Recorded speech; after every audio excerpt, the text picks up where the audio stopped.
શ્રી ગણેશાય નમઃ. મિત્રો, આજે આપણે શ્રી સિદ્ધ ગણેશ વ્રતની વાત કરીશું. સિદ્ધ ગણેશ વ્રત કેવી રીતે કરવું, તેનાથી શું ફળ મળે છે. તો શ્રી ગણેશજીની ઉપાસના માટે બહુ મોટા વિધિ વિધાન કે યજ્ઞ જાપની જરૂર નથી. ફક્ત અઠવાડિયે એકવાર ભગવાન સિદ્ધ ગણેશજીનું વ્રત કરવાનું છે. તે વ્રત સરળ અને સાદું છે.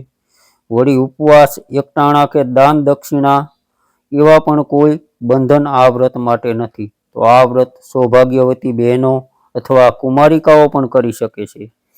જરૂરી લાગે તો પુરુષો પણ કરી શકે છે.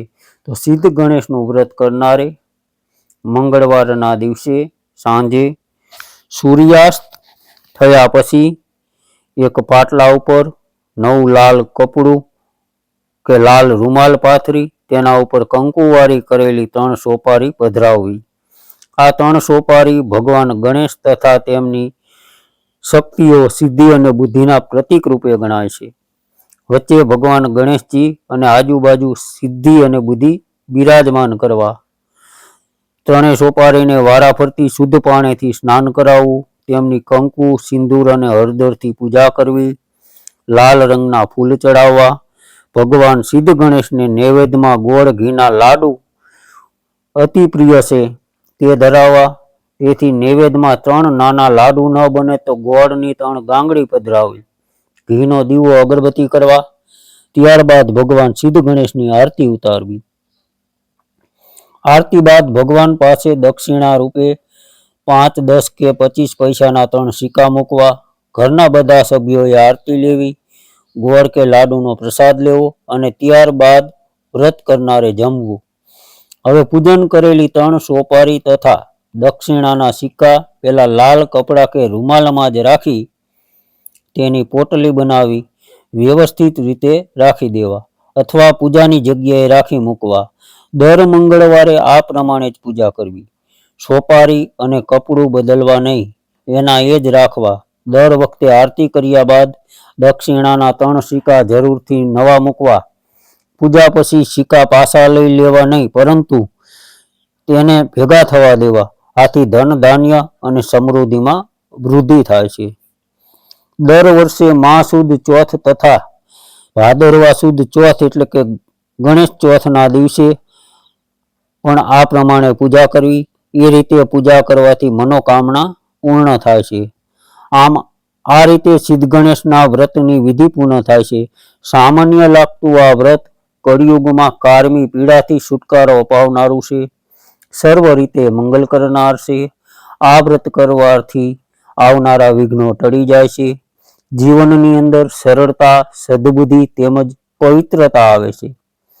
ઘરમાંથી ગરીબી દૂર થાય છે. કલેશ, કંકાસ, કજિયા ટળી જાય છે. શાંતિ, આનંદ અને ઉલ્લાસનું આગમન થાય છે. આ વ્રતમાં સંપૂર્ણ શ્રદ્ધા અને વિશ્વાસ રાખી વિધિપૂર્વક વ્રત તથા પૂજા કરવાથી આર્થિક, સામાજિક, માનસિક અડચણો પણ દૂર થાય છે. આ વ્રતનો લાભ કોઈને કોઈ રીતે ટૂંક સમયમાં અનુભવાય છે. મનમાં અપાર શાંતિનો અનુભવ થાય છે. આ વ્રત કરનાર બહેન ભાઈને જે સુખ શાંતિનો લાભ થાય તેમાં વધુને વધુ વૃદ્ધિ થાય તથા ઈચ્છિત મનોકામના પૂર્ણ થાય તે માટે આપણે અન્ય સ્નેહી ભાઈ બહેનોને પણ આ વ્રતનું મહાત્મ્ય સમજાવવું જોઈએ. આ માટે આ સિદ્ધ ગણેશના વ્રતની પુસ્તિકા યથાશક્તિ 7 કે તેથી વધુ સંખ્યામાં સ્નેહી ભાઈ બહેનોને આપી શકાય છે. તમારા થકી આ વ્રતની પુસ્તિકા મેળવનાર વ્રત કરશે એટલે તમારી ભાગ્ય વૃદ્ધિ, પુણ્ય તેમજ સુખ સમૃદ્ધિમાં વધારો થાય છે. તો ભગવાન સિદ્ધ ગણેશજી દરેકની ઈચ્છા પૂર્ણ કરે છે, એમ આપની પણ બધી મનોકામના પૂર્ણ કરશે. તો આ વ્રત સામાન્ય રીતે સૌભાગ્યવતી બહેનોએ કરવાનું. ભાઈઓ કે કુમારિકા બહેનો પણ આ વ્રત કરી શકે છે. જ્યારે કારણવશાત સ્ત્રી આ વ્રત કરી શકે તેમ ન હોય તો પુરુષે પૂજન અર્ચન સહિત વ્રત કરવું જોઈએ. આ વ્રત માટે ભગવાન ગણેશ તથા સિદ્ધિ બુદ્ધિના પ્રતીક રૂપે જે 3 સોપારી લઈએ તે દર વર્ષે ભાદરવા માસની 14 એટલે કે ગણેશ ચતુર્થીના દિવસે સમુદ્ર, નદી, તળાવ કે કૂવો કે વાવમાં લાલ વસ્ત્ર સહિત પધરાવી દેવી અને પૂજન વખતે એકઠા થયેલા દક્ષિણાના સિક્કામાંથી ઘરમાં કોઈ ચાંદીની વસ્તુ લાવી એ ચાંદીની વસ્તુ પણ દર વખતે મંગળવારે વ્રત પૂજા સાથે મૂકવી અને પૂજનમાં સાથે રાખવાથી ધન વૃદ્ધિ ઝડપથી થાય છે. આ વ્રત ગમે તે મંગળવારથી શરૂ કરી શકાય છે, પણ ભાદરવા સુદ 14 પૂજન કરેલ સોપારીઓનું વસ્ત્ર સહિત વિસર્જન અવશ્ય કરવું.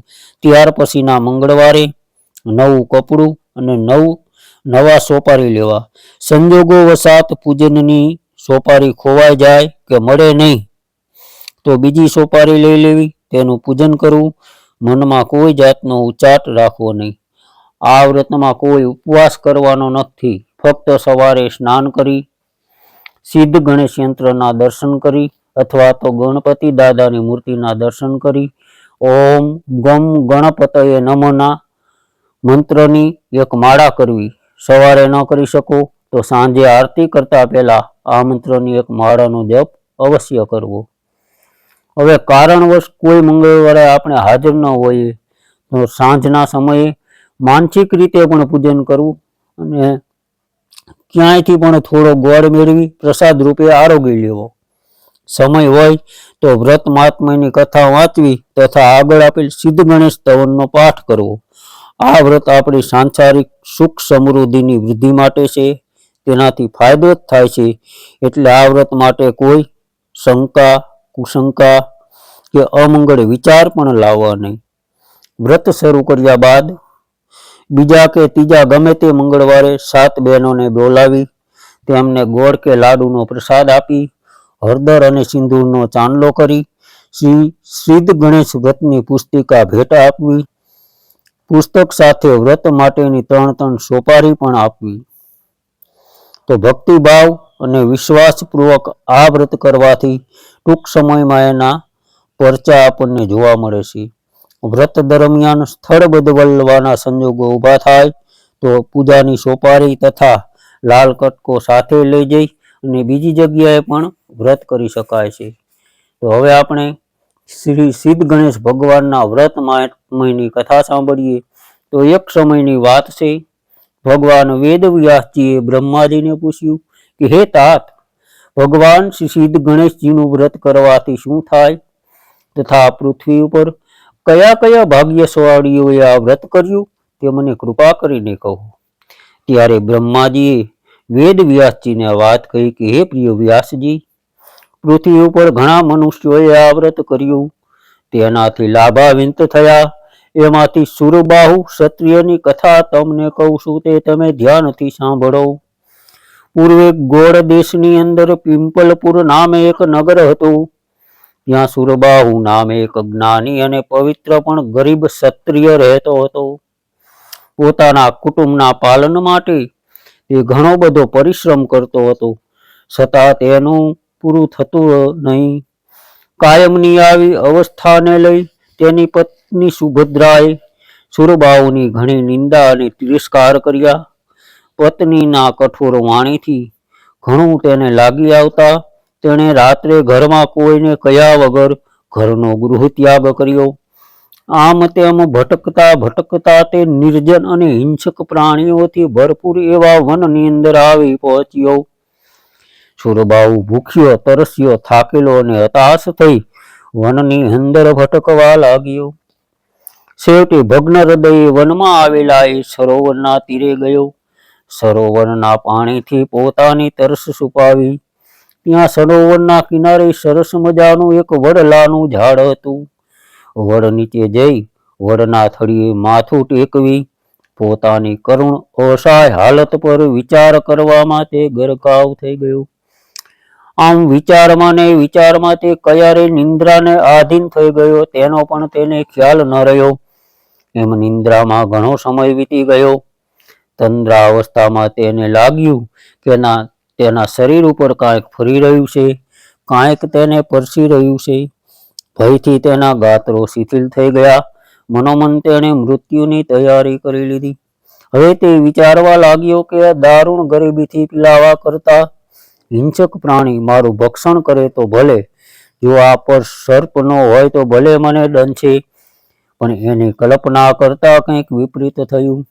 સુરબાહુએ ધીમે ધીમે આંખો ખોલી તો રાત્રિના ચંદ્રના પ્રકાશમાં મનુષ્યની આકૃતિ દેખાઈ. એ સફાળો બેઠો થયો.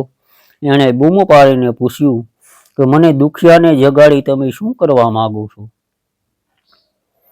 તમે કોણ છો?